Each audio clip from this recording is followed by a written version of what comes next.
은혜의 담비가 당신 가운데 풍성하게 임하길 바랍니다. 참 가물 없던 대지를 적시는 장마비가 물론 이제 곳곳에 좀 피해를 내긴 했지만 필요한 비입니다. 마찬가지로 필요할 때 우리 가정에 우리 인생에 하나님 적절한 은혜의 담비로 늘 임하여 주시는 줄로 믿으시길 바랍니다. 2013년도에 방영된 상속자들이라는 그런 드라마가 있었습니다. 부유한 고등학생 재벌 2세들의 사랑과 우정을 그린 드라마였습니다. 상속자들 큰 타이틀 옆에 작은 글씨로 이런 글귀가 있었습니다. 왕관을 쓰려는 자 그 무게를 견뎌라. 그 무게가 뭘까 한번 생각해 봤는데요. 드라마 좀 보기도 했습니다. 누릴 수 있는 권리 재벌 2세들이니까 얼마나 많이 있겠습니까? 그러나 그 권리보다도 감당해야 될 책임, 의무가 있다라는 것입니다. 실제로 드라마를 보았을 때 왕관을 쓰기 위하여 참 사랑을 포기하고요, 또 우정의 갈등을 겪어야 하는 그런 이야기가 등장하는 것을 보았습니다. 재벌 2세들의 이야기들에서만 그런 모습이 있는 것이 아닙니다. 예수 믿음으로 왕이신 하나님의 거룩한 자녀된 권세를 우리 모두가 얻게 되었습니다. 즉 왕의 가족이 된 거죠. 왕의 가족, 왕족이라고 하지 않습니까? 바로 왕으로부터 왕족이 됨으로부터 우리는 왕의 본체를 상속할 자격을 얻게 되었다는 겁니다. 즉 하나님 나라의 유업을 이을 상속자로 우리 모두가 부르심을 받은 줄로 믿으시길 바랍니다. 그래서 왕족들을 보게 되면 지금도 여러 나라들 가운데 왕족들이 있어요. 그들이 재력을 누립니다. 권력을 누려요. 명예를 누립니다. 갖가지 많은 특권들이 백성들의 세금을 통해서 지원을 받아요. 물론 그들이 소유하고 있는 많은 부가 이미 있었기 때문에 그 부를 가지고 명예와 권세를 누리는 것을 보게 됩니다. 그러나 누리기만 하는 것이 아니에요. 왕족으로서 그들이 지켜야 되는, 반드시 그들의 삶에 좋은 모범이 되어야 되는 삶의 지침들이 있다라는 것입니다. 그것을 잘 따를 때 상속받을 자격을 갖춘 것으로 인정받게 되고, 때가 되었을 때 상속자의 그런 자리에 그들이 앉을 고난을 얻게 된다는 것입니다. 하나님의 택함을 받고 하나님 나라의 복된 왕족으로, 하나님의 가족으로, 하나님의 상속자로 우리가 부름을 받고 또 세움을 받았다라고 할 때 우리 또한 정말 이 상속자의 자격을 지켜가야 될 삶의 모습이 필요합니다. 로마서 8장 17절에 자녀이면 또한 상속자 곧 하나님의 상속자요 그리스도와 함께한 상속자니 우리가 그와 함께 영광을 받기 위하여 고난도 함께 받아야 할지니라. 예수님이 모델 되지 않았습니까? 하늘의 유업을 받을 그런 자격을 갖추기 위하여 또 하나님의 그 보내심의 뜻대로 고난 가운데 또 십자가를 지셨던 주님이십니다. 그리고 승천하셔서 하나님 보좌 우편에 계시며 지금도 우리를 위하여 중보하며 기도하신다라고 말씀하고 있습니다. 우리도 마찬가지입니다. 하나님 나라를 유업으로 이어받을 상속자로서 이 땅 가운데 살아가는 동안에 우리가 상속자로서 감당해야 될 고난을 통과해야 한다라고 말씀하는 것입니다. 에베소서 3장 6절에 이는 이방인들이 복음으로 말미암아 그리스도 예수 안에서 함께 상속자가 되고 함께 지체가 되고 함께 약속에 참여하는 자가 됨이라. 우리도 원래 이방인이었습니다. 하나님의 은혜 밖에 있었던 죽을 인생이었습니다. 그러나 복음을 통해서 예수님을 통해서 언약 백성, 하나님의 백성이 되는 놀라운 약속을 받게 된 겁니다. 그런 의미에서 언약의 상속자로 부르심 받은 우리가 지녀야 될 삶의 자세가 있습니다. 상속자로서 우리가 받게 될 하나님의 축복이 있다는 겁니다. 오늘 아브라함의 아들 이삭과 언약 맺으시는, 그를 아브라함의 언약의 상속자로 다시 세워주시는 이 약속의 말씀을 통해서 우리 또한 영적 아브라함의 자손으로 하나님의 상속자로 부르심 받은 자로서 어떻게 살 것인가, 또 우리의 약속된 축복이 무엇인가, 그것을 한번 말씀 가운데서 듣고 새겨놓고 또한 그 말씀대로 순종할 수 있기를 주의 이름으로 축원합니다. 먼저는 하나님의 상속자로서 우리가 지녀야 될 세상 속에서의 삶의 한 자세는 안락한 이 삶의 유혹을 이겨내는 것입니다. 이삭이 하나님께서 아브라함에게 주신 언약을 승계할 유일한 상속자였습니다. 아브라함을 부르신 것처럼 이제 이삭도 하나님께서 그를 부르고 계신 것을 보게 됩니다. 아브라함이 갈대아 우르를 떠나고 하란에서 부르심을 받고 가나안 땅으로 왔다면 이제 이 약속의 땅 가나안 가운데, 그리고 애굽을 향해서 가던 중에 그랄이라는 땅, 블레셋 족속이 머물고 있는 그 땅 가운데서 이삭은 하나님의 언약의 계승자로, 상속자로 부르심을 받고 있는 겁니다.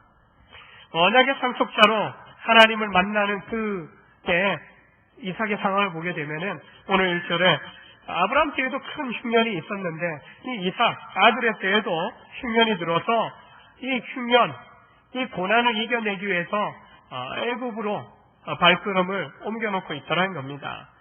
그 옮기던 중간에 그랄 땅에 잠시 머물게 된 상황인 겁니다. 바로 하나님의 부르심을 받을 그 상황 속에, 하나님을 믿게 된 그 상황 속에 큰 어려움이, 위기가 닥쳐왔다는 겁니다.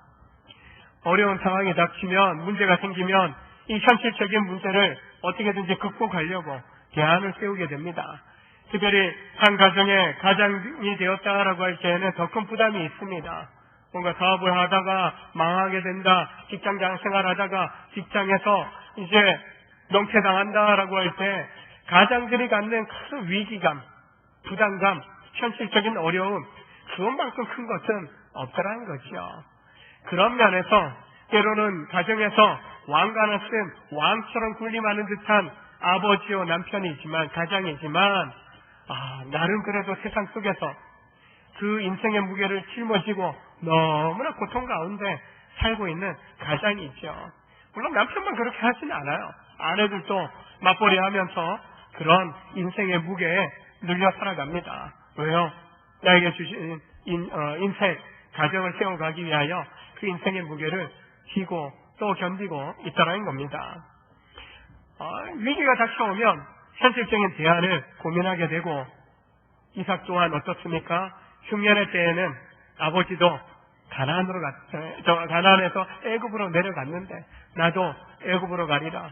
시중에 연안에 살고 있는 많은 족속들이 먹고 사는 문제에 직면만 하면 저 풍요로운 애굽 땅으로 내려갔다는 겁니다.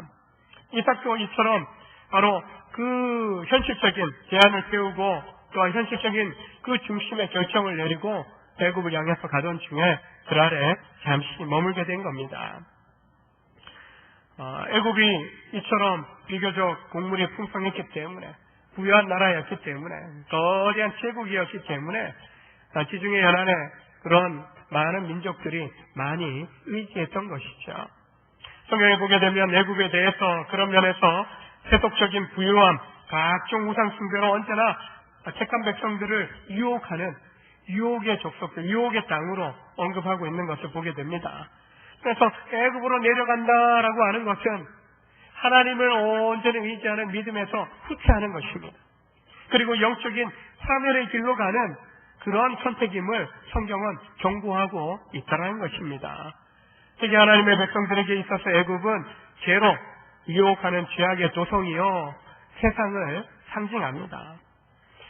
7절 이후로 즉저하는 이삭의 실수를 보게 되면 성도들이 하나님과 그 약속의 말씀을 등지고 그 말씀에서 벗어났을 때 생겨날 수 있는 그런 인생의 실수, 또한 죄를 범하는 모습에 대해서 이야기를 하고 있습니다. 바로 하나님의 말씀 안에, 약속 안에 머물러 있지 않을 때, 세상 가운데 세속적인 분악, 쾌락에 마음을 두고 살아갈 때 결국에는 실족하게 되고 범죄하게 되는 그런 위기에 직면하게 된다는 것입니다. 안락한 삶, 누구나 편안한 삶, 안정된 삶 다 추구하는 것이 보통 인지상정이라고 할 수 있는 거죠. 그래서 고난의 길보다는 쉽고 편한 길, 물질적으로 풍요로운 세상의 넓은 길을 가기를 원하는 그런 열망이 우리 가운데 있는 겁니다. 그러나 이삭을 향하여 애굽에 내려가지 말라라고 하나님께서 말씀하실 때 무슨 말씀입니까?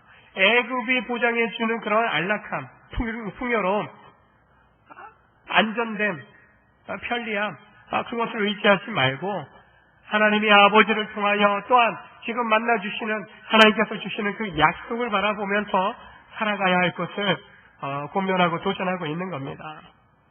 세상 속에 깊이 빨려 들어가면 결국에는 세상의 사람이 되는 겁니다.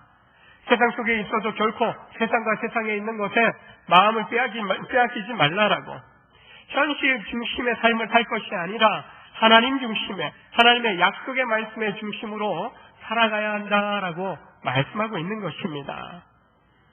만약에 성도가 하나님 믿노라 하면서도 여전히 세상을 향하여 살아간다면, 세상 속에 빠져 살아간다면 실족할 수밖에 없는 겁니다. 왜 그렇습니까? 하나님과 하나님의 말씀에서 떠난 사람은 하나님의 보호하심을, 하나님의 인도하심을 보장받을 수 없기 때문에 그렇습니다. 성도는 하나님의 능력의 장중 안에, 약속의 말씀 안에 머물러 있을 때 가장 안전하고 하나님의 선하신 인도하심을 받을 수 있는 것입니다. 그래서 아무리 어려운 상황에 직면한다 할지라도 결코 하나님 말씀 밖으로 나가서는 안 되는 것입니다. 세상의 온갖 태급의 유혹으로 우리를 유혹합니다. 흔들어 놓을 때가 있습니다. 그럼에도 불구하고 우리는 그것이 더 편한 길이고 더 넓은 길이고 안락한 삶을 보장해 주는 듯 보여도 결코 그 길로 가서는 안 되는 것입니다. 때로는 세상의 유혹이요 사막의 신기루처럼 아름다운 무지갯배처럼 정말 황홀하게 다가올 때가 있습니다. 저기 가면 뭔가 내 인생의 문제를 보장받을 수 있을 것 같아요. 저 길을 가면 내 삶이 더 이상 한방 로또 당첨되는 것처럼 한 방에 그냥 내 인생의 고난이 다 끝날 것 같아요. 근데 여러분 뉴스를 접해보면 어떻습니까? 로또 한 방 잘 당첨돼서 잘 살고 있다라는 사람 열에 한 명이 될까 말까 그런 뉴스의 결과들을 보게 됩니다. 한 방 받긴 받았는데 한 방에 훅 인생이 가고 가정이 파탄나는 그런 뉴스를 접하게 된다는 겁니다.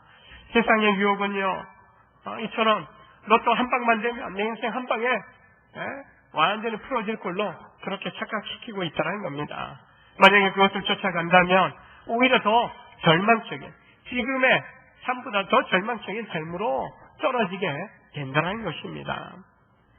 복 있는 사람은 악인들의 길을 따르지 아니하며 죄인들의 길에 서지 아니하며 오만한 자들의 자리에 앉지 아니하고, 복 있는 사람은 하나님의 축복받는 하나님의 약속의 말씀을 받은 사람은 악인들의 꾀, 죄인들의 길, 오만한 자들의 자리 따르지도 서지도 앉지도 않는다라고 분명하게 시편 1편 1절에서 선을 딱 그어주고 있는 겁니다. 이 선을 좀 그어야 됩니다.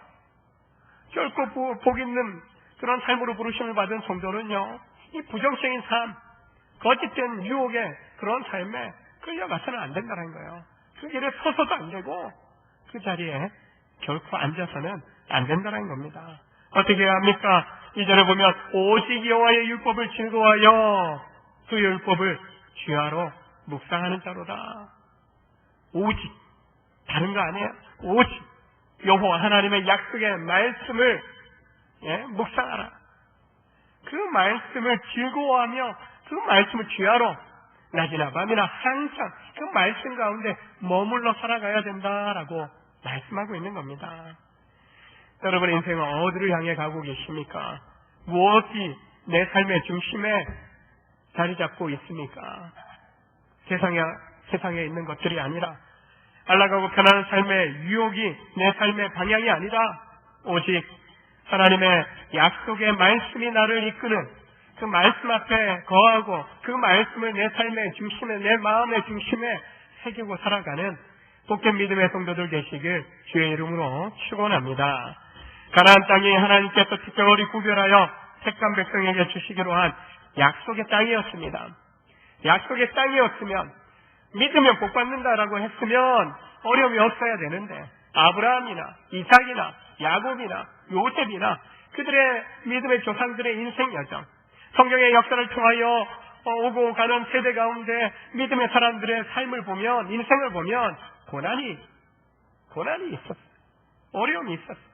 현실적인 문제에 늘 직면하였던 것을 보게 됩니다. 그럼에도 불구하고요, 세상의 안락함을 쫓아간 사람도 있지만 세상을 따라가지 아니하고 하나님 주시는 약속 아래 머무는 그런 복된 삶을 살아간 겁니다. 세상을 유혹합니다. 실제로 어렸을 때 큰 댁에 가면 주변에 이렇게 놀다 보면은 삐라를 좀 주울 때가 있어요. 삐라. 그래서 큰 댁에 갔을 때에는 그 삐라를 그 군인 소처에 갖다 주면은 건빵을 줍니다. 그래서 꼭 어디 소나무 밑에 어디 날아와서 이렇게 있지 않을까 주워다가 갖다 주면 건빵 왔고요. 그걸 집으로 와서 동네 파출소에 갖다 주면은 학용품을 줍니다. 그 맛에 큰 댁만 가면은 삐라 주스요. 근데 가끔 좀 읽어봐요. 읽어보면은 우리 북조선 지상낙원으로 오라 뭐 이렇게 이제 이야기해요. 60년대를 살아보지 않아서 모르지만 60년대까지는 나름 그래도 전쟁 이후로 1인 독재 체제니까 뭐 숙청할 거 다 숙청해버리고 사람들은 해결적으로 다 정리하고 만들어가니까 나름 그때는 그들이 지상낙원처럼 보였어요. 그런데 70년 이후로 1인 독재 체제 20년, 30년 지나가면서 3대 독재 체제인데 지상낙원이라고 하지 않아요. 출애굽하듯이 탈북하는 수많은 우리의 동포들이 있지 않습니까? 지상낙원 아니라는 거예요. 지옥이라는 거예요. 이 지옥에서 탈출해야, 이 지옥에서 내 인생의 남은 날을 결코 썩히지 않겠노라고, 죽더라도 이 땅을 벗어나서 죽으리라, 그렇게 외치고 있는 그런 북한 동포들의 이야기를 우리가 듣고 있습니다. 지상낙원 아니야. 저 미국 땅이 지상낙원입니까? 우리나라에 수많은 그런 교통사고나 인명사고로 죽어가지만 그 몇십 배에 달하는 인구도 많지만 땅덩어리도 넓지만 결국 지상낙원 아니에요. 인종차별, 얼마나 계급적인 그런 체제, 안보의 위험이 없다. 동네에 오히려 나를 죽이려고 하는 사람들이 있는 그런 위기감, 그런 위기감들이 더 고조되어 있는 그런 나라입니다. 결코 지상낙원 아니에요. 요즘 원래 사이가 안 좋았지만 더 사이가 안 좋아지고 있는 이웃나라 일본, 경제대국이라고 하지만 나라는 부부한지 몰라도 백성들은 참 늘 가슴 졸이고 살고 있는, 나름의 경제대국 3위라고 세계에서 앞서가지만 그들의 역사성은 완전히 밑바닥인 나라, 부유한 듯 하지만 그곳이 지상낙원은 아니죠. 지옥과 같은 그런 인생. 주변을 돌아보면 살만하다, 야 이곳이 지상낙원이다, 그런 것도 없습니다. 이 세상과 세상에 있는 것이 결코 우리의 마음을, 우리의 인생을 만족시킬 수는 없다라는 것입니다. 그래서 믿음의 조상들은요, 현실적으로 낙원된 인생을 살아갑니다. 정신적으로 때로는 굶겨갑니다. 갈등을 빚습니다. 이미 정착한 이방 민족들로 인해서, 족속들로 인해서 밀어냄을 당하여, 꿈을 잘 파놨는데 밀려가요? 쫓겨가요? 그럼에도 불구하고 그들은 그 땅 가운데서 살아가면서 하나님의 부르심 받고 세상이 아닌 하나님의 언약의 백성으로서의, 하나님의 언약의 상속자로서의 그 정체성을 잊지 않고 그 부르심에 합당한 삶을 살기로 결단하며 나아갔던 것을 보게 됩니다. 하나님의 상속자로, 말씀의 언약의 상속자로 부르심받은 성도도 마찬가지입니다. 하나님 나라의 소망을 두고 그것을 얻기 위하여 우리에게 주어진 이 믿음의 경지를 끝까지 멈춤없이 달려가는 것, 그것이 바로 약속받은, 하나님의 약속받은 우리 성도들의 삶인 줄로 믿으시길 주의 이름으로 축원합니다. 하나님께서 이삭이 애굽으로 내려가는 것을 막으신 목적이 있습니다. 아브라함의 유일한 상속자입니다. 내려갔다가 여기가 좋사오니 머물러 버리면 끝나는 거예요. 그러나 아브라함을 잇는 하나님과의 언약의 상속자로서 그를 세우시기 위해서 멈춰 세우십니다. 이미 약속의 땅에서 약속의 자손으로 태어난 이삭입니다. 그래서 멈춰 세우시는 겁니다. 하나님 허락하신 이 가나안 땅에 머물러 있도록, 하나님의 명령 없이는 결코 이 약속의 땅에서 떠나지 아니하도록, 이곳에서 살든지 죽든지 오직 하나님만 바라볼 것을 그에게 언약을 통해서 다시 한번 약속을 주고 있는 겁니다. 모든 상황 속에서 하나님의 약속하신 곳에 머무는 것은요, 하나님의 권위를, 하나님의 주권을, 하나님의 다스림을 인정하는 믿음의 행위다라고 할 수 있는 겁니다. 하나님께서 이삭이 순종하면 그와 함께 하실 것이고 그의 순종을 많은 것으로 축복하시겠다라고 약속합니다. 아브라함에게 주셨던 축복과 동일한 축복을 그의 아들에게 주고 있는 겁니다. 흉년이라는 고난 속에서 하나님의 약속은요, 이처럼 언약의 상속자로 그를 세우시고 아버지에게 주셨던 그 약속을 다시 이 아들에게 주시면서 큰 위로와 힘이 되어주신 것을 보게 됩니다. 현실적으로 힘든 순간 우리가 직면할 수 있어요. 고난을 겪을 수 있어요. 이 나그네 인생의 여정 속에서 정처 없이 쏟은 듯한 그런 마음을 가지고 살 수 있습니다. 그러나 우리가 약속을 품은 성도로서 살아갈 때 절망이 아니라 이 땅이 영원하지 아니하고 이 땅이 끝이 아니라 천국의 소망을 가지고 살기 때문에 우리는 약속을 받고 천국을 유업으로 상속할 상속자로서 우리는 힘들어도요, 그 약속을 기억하는 날 결코 힘든 일기보다도 오히려 소망 중에 다시 일어나고 소망 중에 정말 이 땅 가운데서 살아갈 그 삶의 의미를 가지고 제대로 인생을 또한 기쁘고 감사하게 살아가게 될 수 있는 것입니다. 아브라함의 약속을 상속받는 자로 이삭이 하나님께서 축복하신 가나안 땅을 먼저 상속받게 됩니다. 하나님이 약속하신 축복이 있다라는 것을 이 언약의 상속자인 이삭에게 보여주는 겁니다. 상기시켜 주는 거예요. 하나님 한번 약속하신 것에 대해서 결코 바꾸지 않으셔요. 우리는 잊어버려요. 약속의 백성, 택한 백성 이스라엘도 잊어버려요. 망각해버려요. 우리도 믿음 가운데 살아가면서 자꾸 잊어버릴 때가 있어요. 기억력이 약해질 수도 있어요. 그러나 하나님은 잊지 않으십니다. 신실하게 그 약속을 이루어 가십니다. 때로는 아브라함 때 이루지 못한 거 이삭의 때를 지나 야곱의 때, 요셉의 때 믿음의 이스라엘 한 국가를 통해서 그 약속을 성취시켜 가시는 하나님의 신실하심을 우리는 성경을 통해서 만날 수 있는 겁니다. 나에게 이런 약속을 주셨잖아요. 그러나 그 약속이 나의 때에 머무는 것이 아니라 나의 자녀를 통하여, 자손들을 통하여 하나님은 반드시 이제까지도 그 약속을 이루어 오셨고 이루고 계시고 앞으로도 이루어 가시는 줄로 믿으시길 바랍니다. 그래서 약속을 품고 있는 성도들은요, 실망치 않는 거예요. 하나님 계속 이루어가고 있는 진행 중이라는 거예요. 하나님의 축복하심이, 하나님의 약속이 성취되는 과정 중에 있더라는 것입니다. 창세기 12장에서 하나님은 아브라함에게 내가 내게 지시하는 땅으로 가라. 그 땅 가나안으로 온 겁니다. 잠시도 하나님의 약속하신 땅을 떠나지 말고 계속 그 땅 가운데 머물러 있을 것을 명령받았습니다.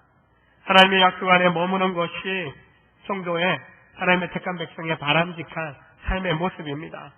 그래서 아브라함의 상속자인 이삭, 우리가 앞전에서도 말씀 보았지만 종을 통하여 이삭의 신부감을 구하러 갔을 때에도 결코 신랑 얼굴 한번 보고 시집갈래요, 이 말이 있으면, 거절하면 너는 너의 맹세에서 자유롭게 될 거다.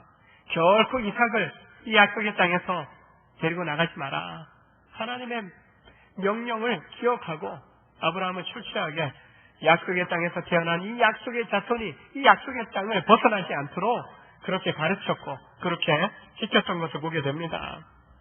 무엇입니까? 아브라함의 상속자인 이 이삭이 약속의 땅에 머무는 것은요, 선택의 문제가 아니라는 거예요. 내가 원하면 가고 내가 원하지 않으면 멈추고, 이게 아니라 하나님의 명령에 반드시 순종해야 되는 그런 하나님의 언약이었다는 겁니다. 우리도 마찬가지예요. 하나님께서 주신 약속의 말씀 안에 우리는 머물러 살아가야 되는 겁니다. 여러분, 민노라 하면서도요, 우리가 양다리 걸치고 이것도 잡고 세상도 잡고 하나님도 잡고 그러면 양쪽으로 성공 크게 주지목 불끈 쥐었으니까 크게 성공할 거라 생각합니다. 근데 여러분 십자가에 달리셨던 주님 생각해 보십시오. 결코 그냥 서서 이렇게 팔 들고 있는 것도 힘들어요. 달려있다 생각하십시오. 그리고 내가 세상 붙잡고 하나님 붙잡고 양쪽으로 이리저리 끌려다닌다 생각해 보십시오. 힘들다라는 겁니다. 더 고통스럽다라는 겁니다. 오히려 주의 약속의 말씀 품고 완전히 주님을 의지하면서 살아갈 때 오히려 우리 안에 기쁨이 있고 소망이 있고 또한 하나님의 능력 가운데서 형통함을 경험하는 인생을 살게 되는 것입니다. 이처럼 주님의 말씀을 따라가고 주의 뜻에 합당한 삶을 살아가는 거 선택이 아니라 바로 순종해야 될 부분이라는 것, 의무라는 것을 우리가 기억해야 하는 것입니다. 순종할 때 주시는 하나님의 축복은요, 아버지 아브라함에게 주신 축복과 동일하게 이 아들 이삭에게 주어집니다. 먼저는 땅에 복을 주시랴 약속하셨는데 그 땅에 충만하게 번성할 자손에 대한 약속도 주고 있는 것을 보게 됩니다. 이미 아브라함에게도 이 가나안 땅에서 너와 너의 자손 하늘의 별처럼 하늘가의 모래알처럼 수많은 자손을 주시겠다라고 약속을 하지 않았습니까? 그래서 예수 안에서 영적 아브라함의 자손된 우리를 통해서도요, 이 약속이 계속 이루어지고 있는 겁니다. 아브라함에게 큰 민족을 이루고 복을 주어 이름을 창대케 하리라 라는 그런 약속을 주셨습니다. 큰 민족이 어느 정도일까? 오늘 이삭과 언약을 맺으시는 하나님께서 주시는 약속을 보면요, 하늘의 별과 같이 번성케 하리라는 약속을 줍니다. 서울 하늘에서 별 보기가 너무 힘들어요. 대기 오염 때문에 어렵습니다. 시골로 가면 좀 보기 조금 별을 볼 수 있어요. 그런데 제가 한 10여 년 전에 그렇게 좀 몽골 쪽에 북지방 가까운 쪽으로 이렇게 비전 트립 갔을 때 진짜 별이 쏟아지는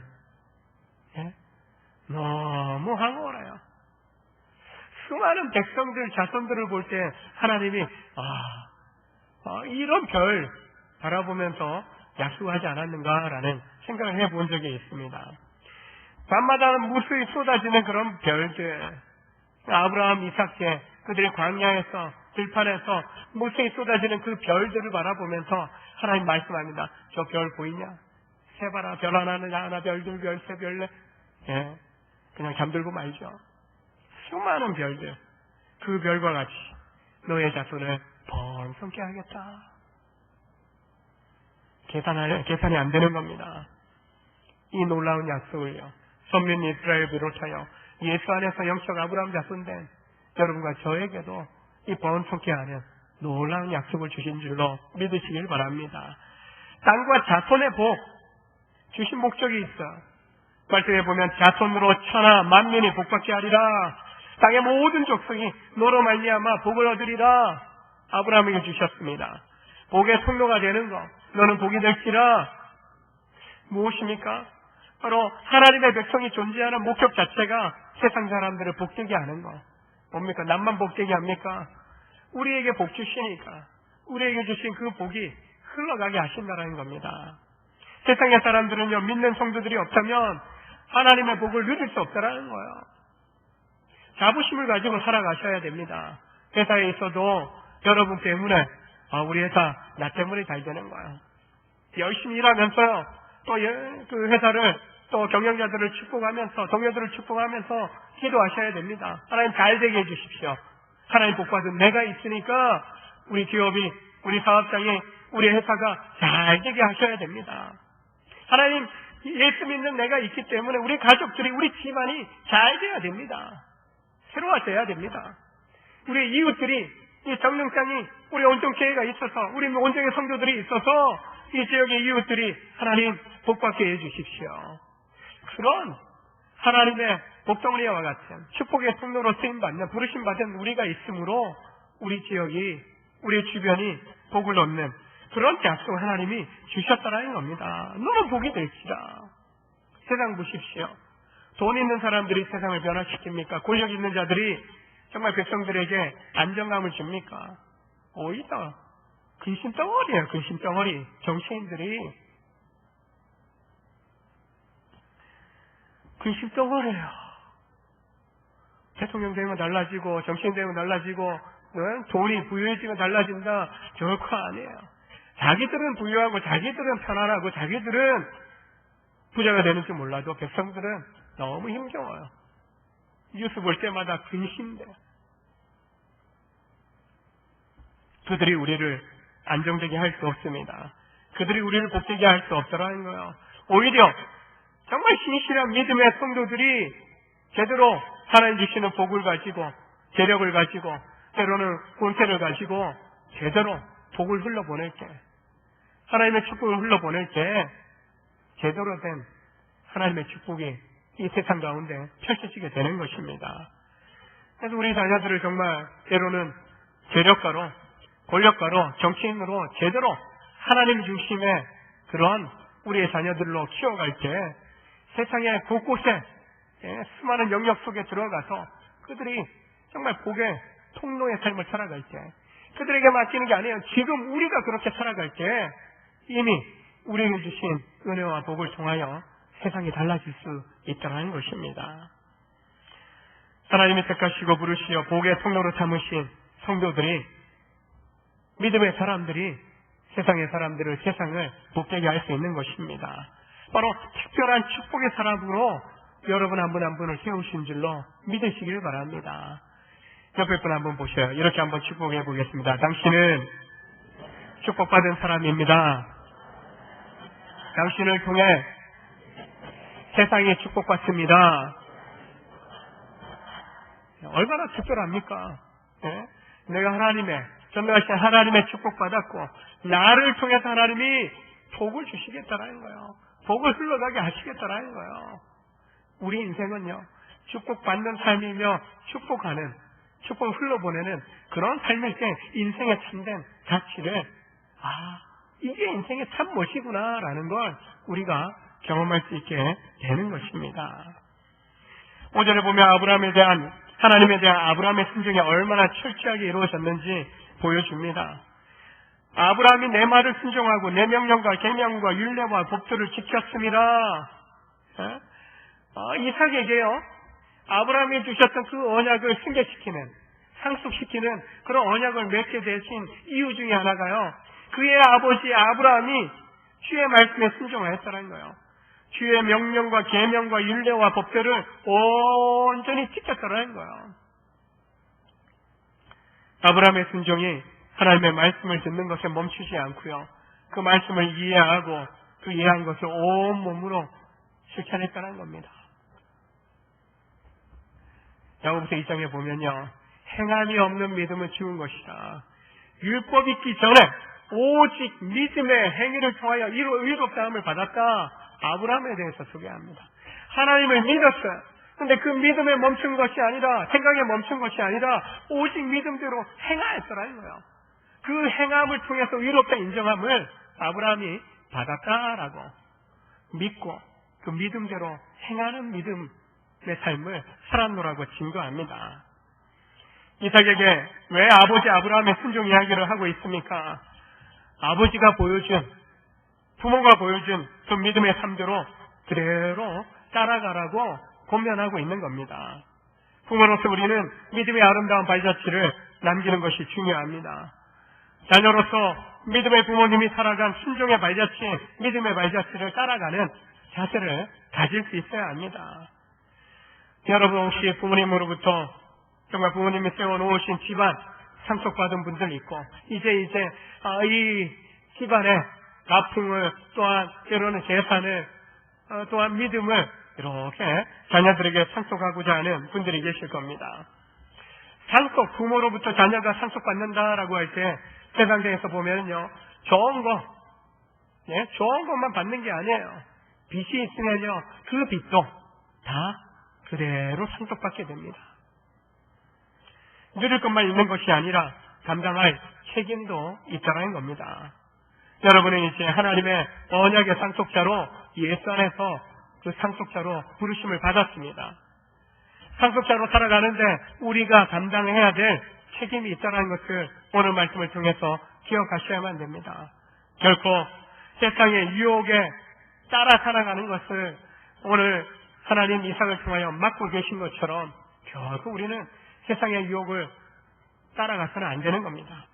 하나님 세워주신 축복을 이루어가는 믿음의 역사를 이루어가는 믿음의 아름다운 유산을 자손들에게 물려줄 수 있는 그런 믿음의 삶을 우리는 살아갈 수 있어야 되는 겁니다. 복을 주시리라 약속하신 대로 땅과 자손에 대한 축복, 우리가 살아가는 데 필요한 거 먼저 그의 나라 그의 의를 구하라. 그리하면 그 모든 필요에 대해서 내가 더하여 주리라. 신약에 가서 예수님 산상수훈의 말씀을 통하여 또다시 약속해 주셨습니다. 세상적인 필요에 연연해 살지 마라. 먼저 주의 나라 주의 의를 구하라. 하나님의 약속하신 말씀 안에 머물러라. 그러면 너희의 필요, 너희의 인생의 문제, 현실적인 그 모든 어려움에 대하여 내가 채워주리라. 내가 해결해 주리라 약속하고 있습니다. 무더위 속에서 잠비처럼 내리고 있는 이 장마비 속에서 가뭄이 해결되고 정년성 가물어 갖고 여러분 완전 녹조 라떼 저리가라로 지저분했는데 이 비로 인해서 깨끗하게 씻겨질 줄 저는 확실히 믿어요.